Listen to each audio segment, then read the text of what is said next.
बाळा, आज मला तुझ्याशी थोडं बोलायचंय. थोडा वेळ थांबशील माझ्यासाठी? खूप धावतोयस रे तू, सुखाच्या मागे आणि पैशाच्या मागे.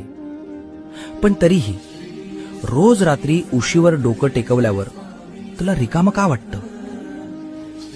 मला माहितीये, तू कोणाला सांगत नाहीस. तुला वाटतं तू एकटा पडलायस.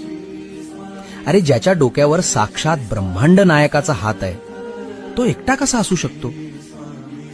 लोक तुला सोडून गेले असतील, जाऊ दे त्यांना. ज्यांनी तुला माती समजून पायाखाली तुडवलं, त्यांनाच एक दिवस तुला डोक्यावर घ्यायला लावीन. फक्त तू हिम्मत हरू नकोस. तुझ्या प्रत्येक संकटाची ढाल मी बनलोय. तुझं सगळं ओझं माझ्या पायावर सोडून दे. भिवू नकोस. मी, होय मी, तुझ्या पाठी